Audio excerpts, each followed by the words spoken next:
आगे घर आए जब तेरा आगे घर आए मंगल मोड़ बढ़ाए नव मंगल मोड़ बढ़ाए भुवन चारे दस भूतल भारी भुवन चारे दस भूतल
जब से राम जी विवाह करके अयोध्या में आए हैं तब से रोज नए नए उत्सव होते रहते हैं। देखिए तुलसीदास जी ने कितनी सुंदर चौपाई लिखी। रिद्धि सिद्धि संपत्ति नदी सुहाई उमा के अवध अमुद कहु आई। आपने नदियों को देखा होगा, जरा सा पानी बढ़ जाए तो उफान आ जाता है, बाढ़ आ जाती है नदियों में। लेकिन वही नदी नित्य रोज समुद्र में जाकर के मिलती है, समुद्र में कभी उफान नहीं आता।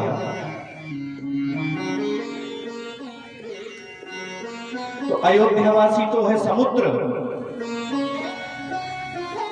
जो रिद्धि सिद्धि है संपत्ति है वो है नदी। और जब से मैया जानकी अयोध्या में आई तब से रिद्धि सिद्धि संपत्ति रूपी नदी नित्य अयोध्या में आ रही है, लेकिन अयोध्या वासियों को बिल्कुल उफान नहीं आता, परम शांत रहते हैं।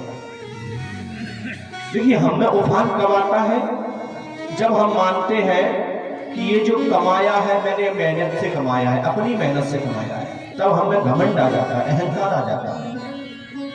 जब हम मानने लगे कि नहीं नहीं ये जो मेरे पास संपत्ति है ये भगवान का दिया हुआ है, तब हमारे अंदर उफान बिल्कुल नहीं आएगा।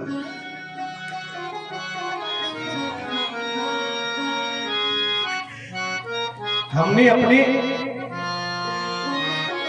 जीवन में उफान को दूर फेंकना है, अहंकार को दूर फेंकना है। लालसा कभी मिटती नहीं है, कभी नहीं मिटती लालसा। जब हमारे पास किराए का मकान था तो मन में एक लालसा लगी, एक कांटा चुभा। बोले किराए के मकान में रह रहे हैं, घर का मकान होता तो कितना अच्छा होता। तो भगवान ने कृपा करी, घर का मकान हो गया। लेकिन लालसा कभी मिटती नहीं, कांटा निकलता ही नहीं। घर का मकान हो गया, अब दूसरा कांटा चुभ गया, दूसरी लालसा प्रकट हो गई। मकान तो हो गया, गर्मी बहुत लगती है, गर्मी के सीजन में कहीं एसी लग जाती है। भगवान ने कृपा करी, एसी भी लग गई। दूसरा कांटा चुभ लिया। बोले ये सब तो ठीक हो गया, अब तो ऐसी कृपा हो जाए, ऐसी व्यवस्था बन जाए, मकान शहर से थोड़ा दूर है, जाने आने में परेशानी होती है, एक गाड़ी आ जाए। भगवान की कृपा हुई, गाड़ी की व्यवस्था हो गई। तो कुछ समय बाद एक और कांटा चुभा। बोले 2 पहिए की गाड़ी में दिक्कत आती है, कहीं 4 पहिए की गाड़ी होती तो और आनंद आता। भगवान की कृपा हुई, 4 पहिए की गाड़ी हो गई। कांटा निकलता ही नहीं है। मकान का आनंद होता तो मकान बन गया, सदैव बना रहता। एसी का आनंद होता तो एसी आपके घर पर हमेशा रहेगी, हमेशा आनंद बना रहता। लेकिन नहीं, न मकान का आनंद है, न एसी का आनंद है, न गाड़ी का आनंद है।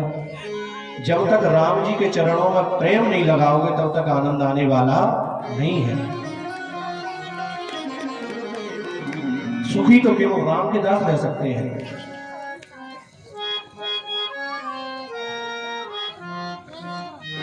सब एक दूसरे को सुखी मानते हैं।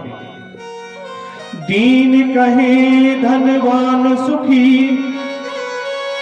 धनवान कहे सुख राजा को भारी, राजा कहे महाराज सुखी, महाराज कहे सुख इंद्र को भारी। इंद्र कहे चतुरानन सुखी, ब्रह्मा कहे सुख विष्णु को भारी। तुलसीदास विचार कहे, राम भजन बिनु सब जीव दुखारी। कोई सुखी नहीं। एक कोई व्यक्ति था, एक संत जी के पास गया। महाराज बड़ा परेशान है,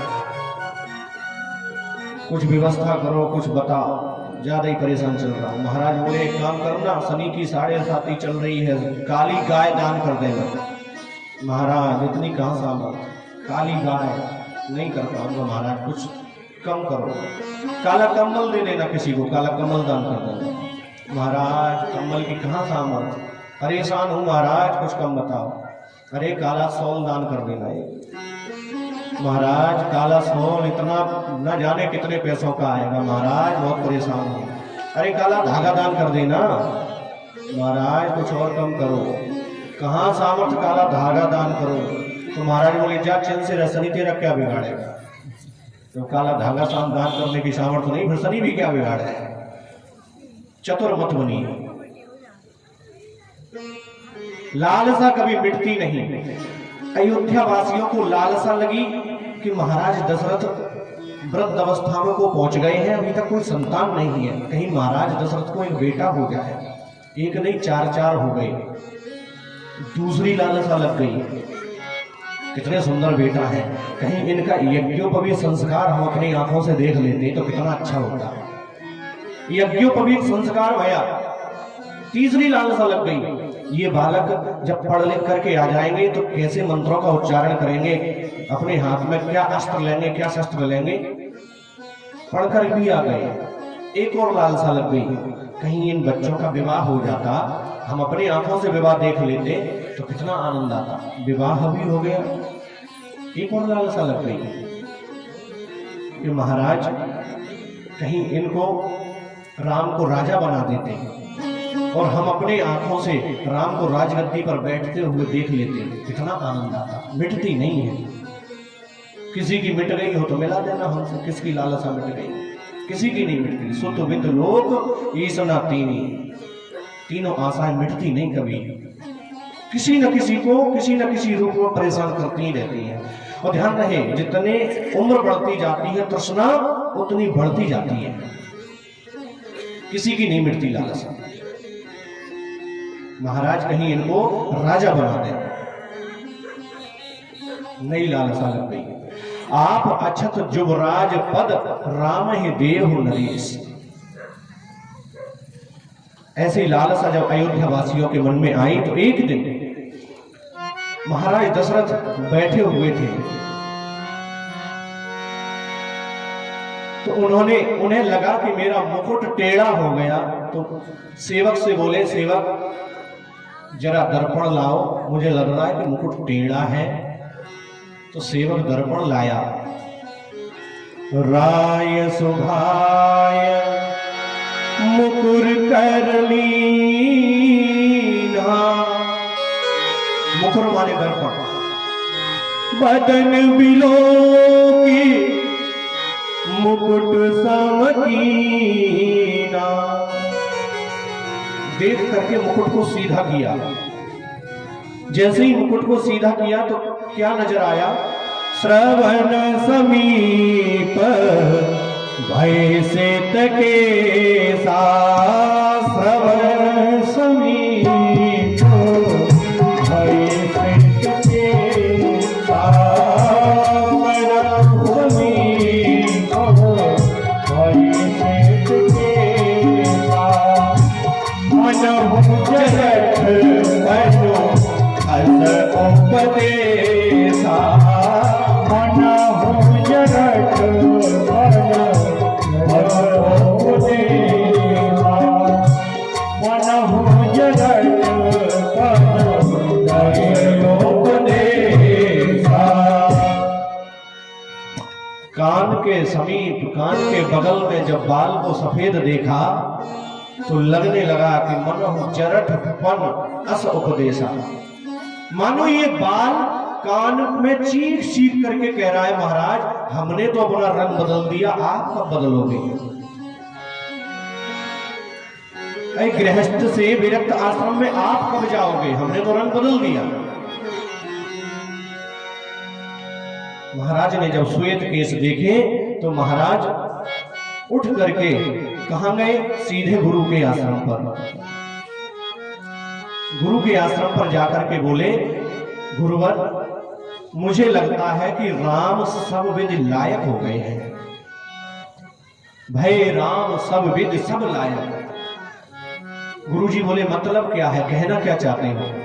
गुरुजी पता है राम की माताएं, राम के मित्र, पड़ोसी, नगरवासी और पड़ोसी देश के राजा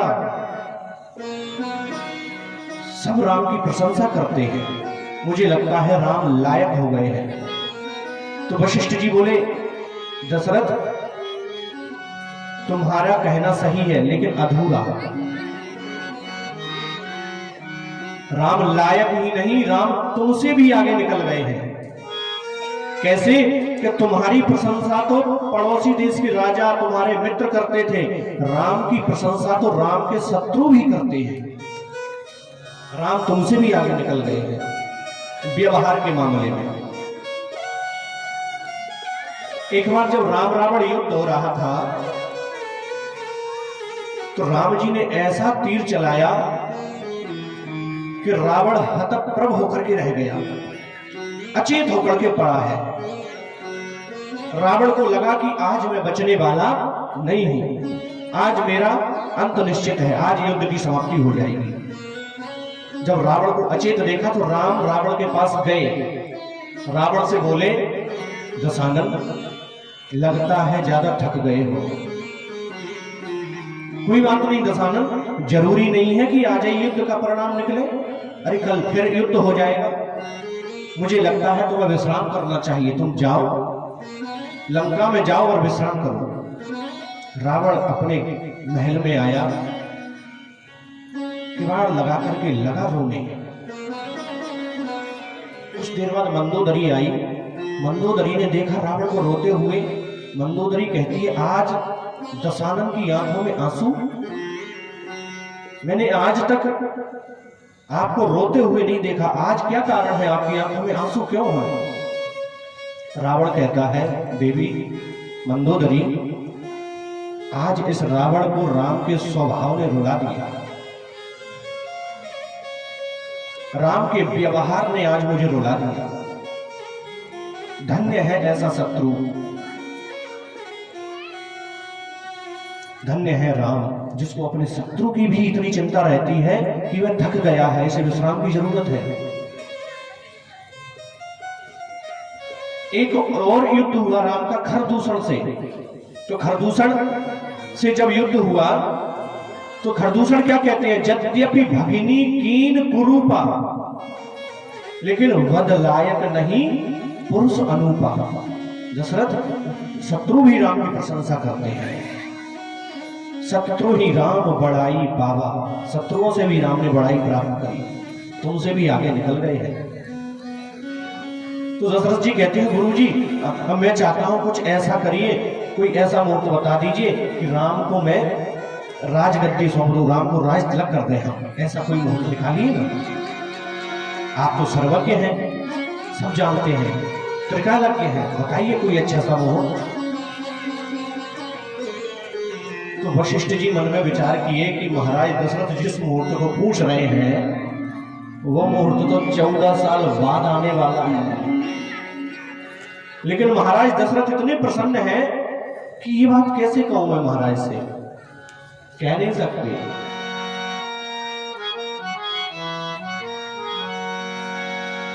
तो वशिष्ठ जी ने विचार किया, यदि आज की रात्रि निकल जाए अथवा महाराज आज ही जाते ही राम का राज्याभिषेक कर दे तो हो सकता है, आज की रात्रि ना निकलने दे तो हो सकता है विधाता का लेख पलट जाए, अन्यथा मुहूर्त तो 14 साल बाद है। तो वशिष्ठ जी क्या बोले, बेगी विलंब न करिए नृप, साजिए सबुई समाज, सुदिन सुमंगल तवहि जब, राम होहि जुबराज। तो वशिष्ठ जी की लेखनी देखिए क्या कह रही है, वशिष्ठ जी की बात क्या कह रही है, बेग माने जल्दी करिए, विलंब न करिए। एक ही बात के लिए दो दो शब्द लिख रहे हैं,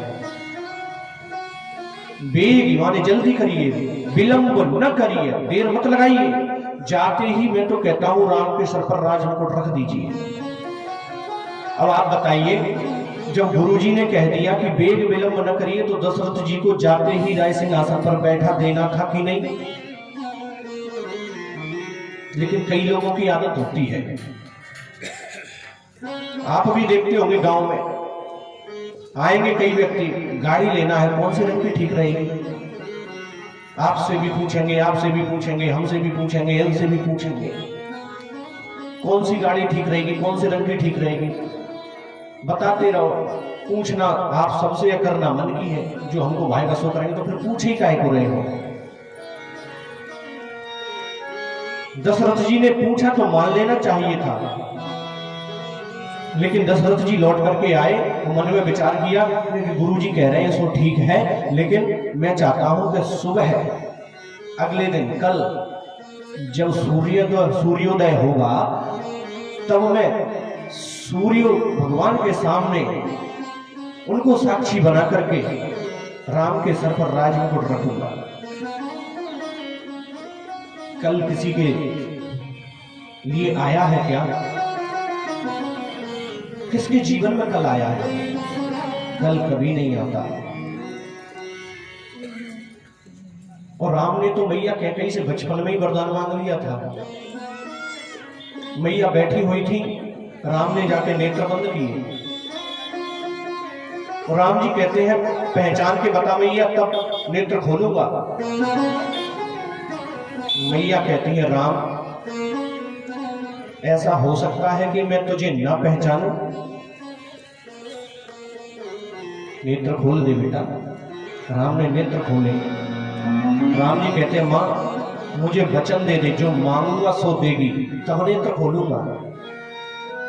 माँ कहती है बेटा सबसे ज्यादा प्यार करती हूँ तुझे, तू जो मांगेगा सो दूंगी, वचन देती हूँ। अब तो नेत्र खोल दिए नेत्र। क्या चाहता है बता। तो राम जी कहते हैं माँ मुझे पता है कि पिताजी पर तुम्हारे 2 वरदान हैं, जब समय आ जावे तो भरत के लिए राजगद्दी और मेरे लिए वनवास मांग लेना। माँ कैकेयी के पैरों के नीचे से जमीन खिसक गई। माँ कहती है बेटा राम तुझे पता है तूने क्या मांगा। जब भरत को ये पता चलेगा तो भरत मुझसे मां नहीं कहेगा, जीवन में भरत मां नहीं बोलेगा मेरे से।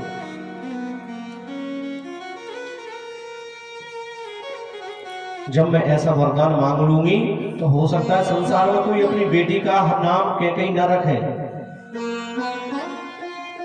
जब मैं ऐसा वरदान मांग लूंगी तो हो सकता है मुझे विधवा जीवन जीना पड़े। जब मैं ऐसा वरदान मांग लूंगी तो संसार के लोग मुझे उल्टा कलंकी जाने क्या क्या नामों से पुकारेंगे राम। लेकिन ठीक है तेरी प्रसन्नता इसी में है तो मैं 100 जीवन कुर्बान करती हूं, 100 जीवन बलिदान करती हूं तेरे लिए।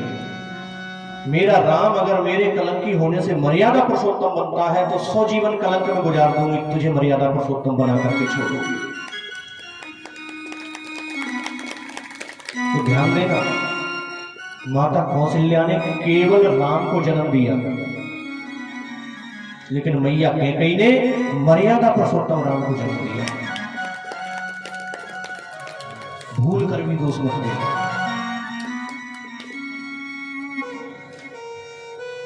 जब दशरथ जी आए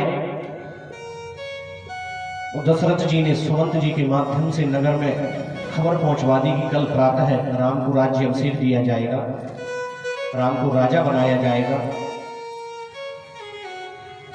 दशरथ जी ने गुरु जी के लिए फिर से निमंत्रण पहुंचवाया कि गुरु जी आप आइए, रथ पहुंचवाया, आकर के राम को शिक्षा दीजिए, सुबह राजा बनेंगे ना। इधर कौशल्या मैया को सूचना कर दी, कौशल्या मैया पूरी नहीं समा रही है, कल मैं अपने बेटे को राजगद्दी पर देखूंगी। वशिष्ठ जी आए, वशिष्ठ जी का राम जी ने चरण छू करके स्वागत किया, सुंदर आसन पर बैठा रहा, चरण धोए, चरणामृत लिया। गुरु जी कहते हैं राम तैयारी कर लो, आज की रात्रि जमीन में सोना, ब्रह्मचर्य का पालन करना, पेय आहार लेना। यदि आज की रात्रि निकल गई, इसी यदि में छुपा हुआ है आज की रात्रि का पूरा रहस्य। देखिए कुछ शब्द ऐसे हैं कि जो पूरे अर्थ का अनर्थ कर देते हैं। जैसे आप सुबह से किसी व्यक्ति की प्रशंसा करो, वो व्यक्ति वाह क्या कहना उसका, कितना पैसा है, कितना सज्जन है, करते रहो सुबह 4 बजे से और शाम के 4 बजे तक 12 घंटे उसकी प्रशंसा करो,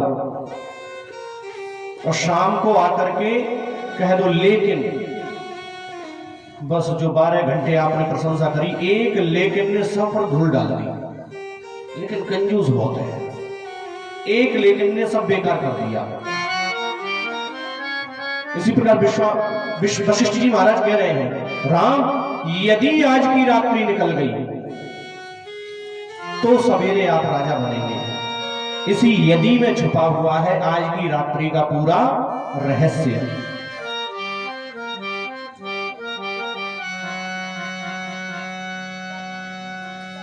मंथरा निकली, मंथरा ने देखा कि नगर में बड़ा कोलाहल है, चारों तरफ सजावट चल रही है। मंथरा ने पूछा क्या बात है भाई। इतने में देवता सरस्वती जी से बोले कि जाकर के इसकी मति पर बैठ जाओ। सरस्वती मैया आई और मंथरा की मति पलट करके चली गई। मंथरा पहुंची मां कैकेयी के पास, रोने लगी, गाल फुला करके बैठ गई। भरत मातु पही गई बिल खानी, भरत मातु पही गई बिल